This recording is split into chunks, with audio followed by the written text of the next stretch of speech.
Hola amigos y buenas noches, bienvenidos a Despierta, Libérate y Actúa, en este caso transmitiendo específicamente para el Google Classroom de Filosofía y Psicoanálisis.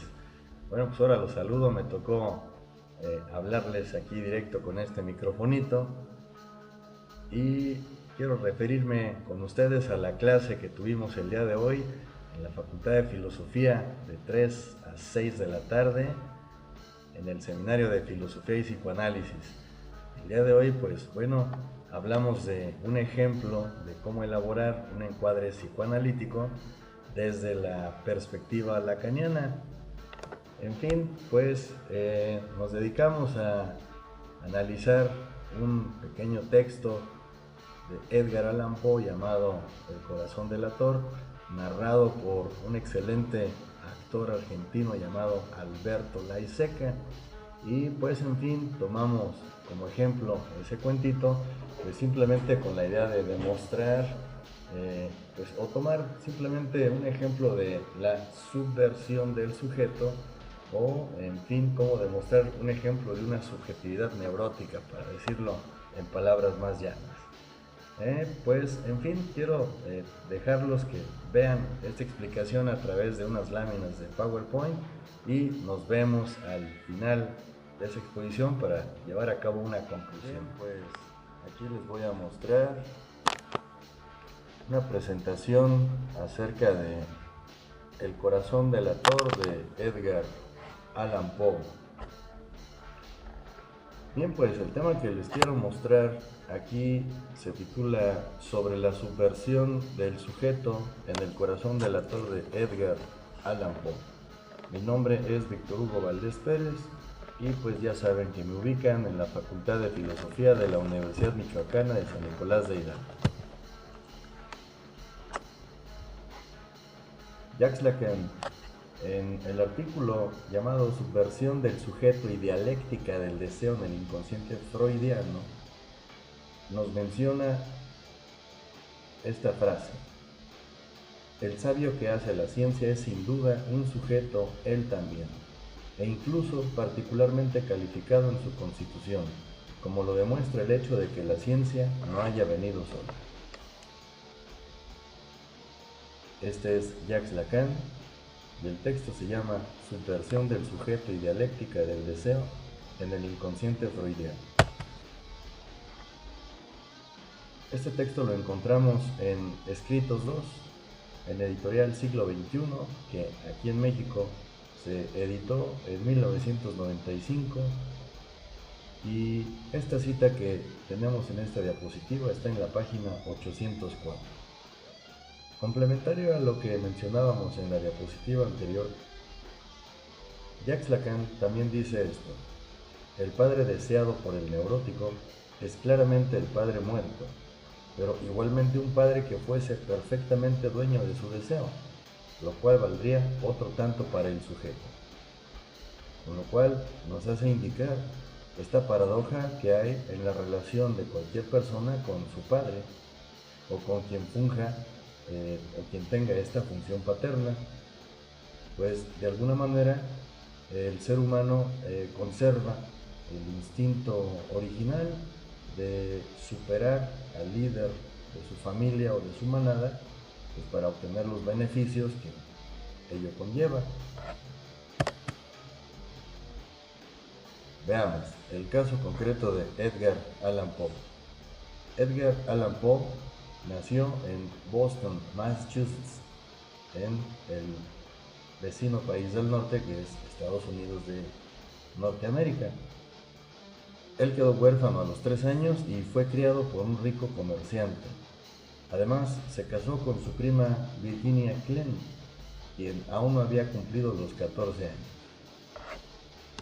Digamos que aquí encontramos el elemento detonador y el elemento fracturador o quebrantador de la subjetividad de Edgar Allan Poe, pues ya que tiene una infancia y un desarrollo en su personalidad bastante peculiar.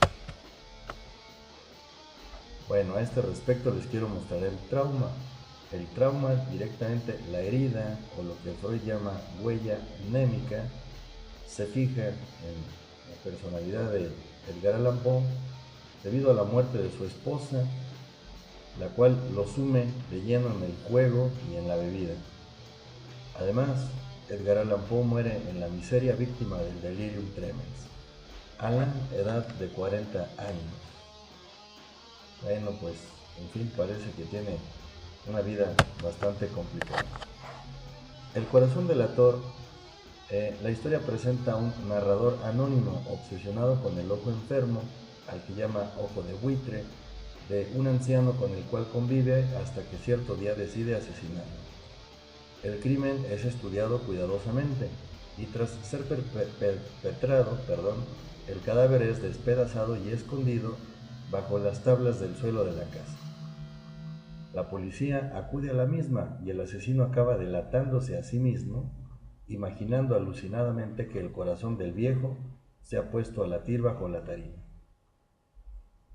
Básicamente, esta es la trama de este cuento tan interesante y misterioso, titulado El corazón delator. Veamos, esto es indispensable para la tarea que estamos proponiendo en el Google Classroom del Salón de Filosofía y Psicoanálisis. Y básicamente exponemos los tres elementos del encuadre psicoanalítico según la perspectiva lacaniana. Primero, pues tenemos el ojo en el corazón delator, el ojo del ancianito, representa el objeto causa del deseo. También el viejo, el anciano, pues es un emisario de la figura paterna o el gran otro. Y en un caso muy interesante tenemos las subjetividades subvertidas. Por un lado la de Edgar Allan Poe y por otro lado la del personaje protagonista del cuento. En particular, aquí observamos otro fenómeno psicológico llamado disociación de la personalidad, en la cual la persona, en este caso el genio creador de Edgar Allan Poe, disocia su personalidad en la de el personaje que narra en su propio cuento. En fin, les presento estas cuestiones para el análisis del corazón delator con la finalidad de establecer un encuadre psicoanalítico desde la teoría lacaniana. ¿Por qué le es lesiva la mirada del otro al personaje del corazón delator?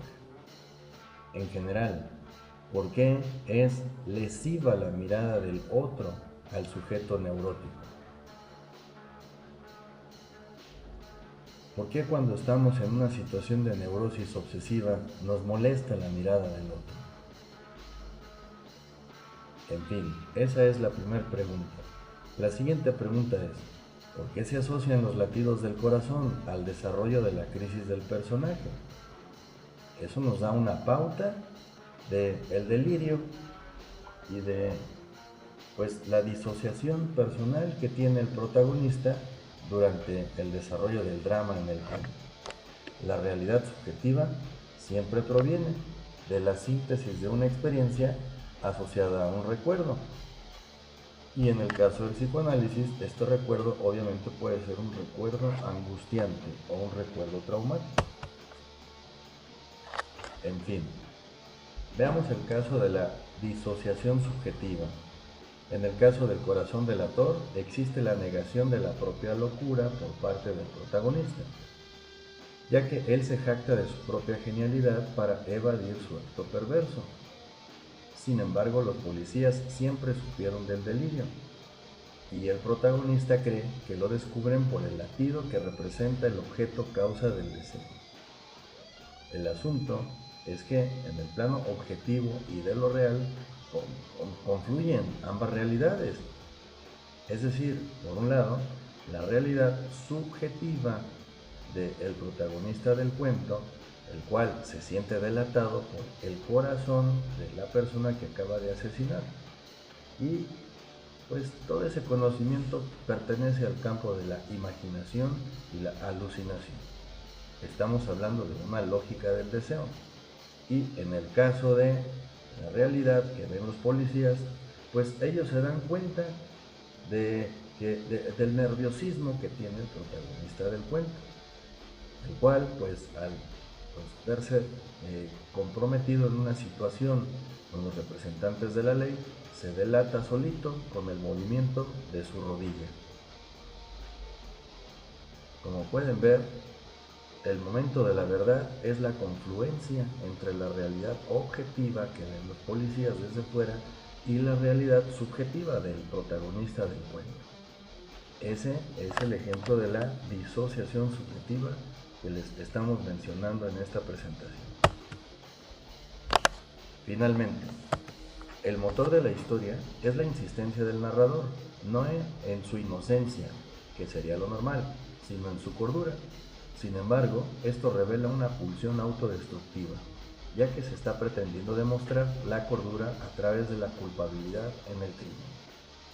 Finalmente, pues quisiera agregar que la realidad del sujeto neurótico es inconmensurable con la realidad objetiva fuera de él. La realidad objetiva fuera del sujeto se interpreta en términos de una lógica aristotélica basada en los valores de verdadero y falso.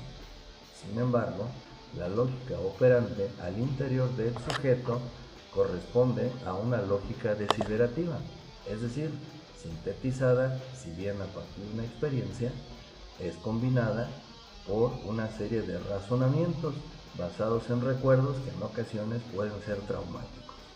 En fin, a eso se refiere la inconmensurabilidad en ambas realidades. Pues muchas gracias, este fue el análisis de El corazón del actor de Edgar Allan Poe. Yo soy Víctor Hugo Valdés Pérez, muchas gracias y hasta la próxima. Muchas gracias, me acompañaron a ver estas diapositivas, el análisis de El corazón del actor de Edgar Allan Poe. Espero que pasen al Google Classroom a ver ahí pues una versión de este video, pero también a realizar una tarea, resolver una cuestión y compartirla con los compañeros del salón virtual de clases. En fin, pues podemos ver que en el caso de un encuadre psicoanalítico, al menos desde la perspectiva lacaniana presente en la literatura revisada en la exposición, pues está presente el objeto causa del deseo, una figura correspondiente al gran otro y pues básicamente una subjetividad escindida que en palabras llanas se convierte pues en una persona que está sufriendo. Muchas gracias por acompañarme a ver este programa. Pues va a estar ubicado en el Google Classroom de Filosofía y Psicoanálisis. También lo puedes ver en el álbum del mismo nombre, en el Google+, y pues obviamente en el canal de YouTube Despierta, Libérate y Actúa. Yo soy Víctor Hugo Valdés Pérez y que tengan buenas noches.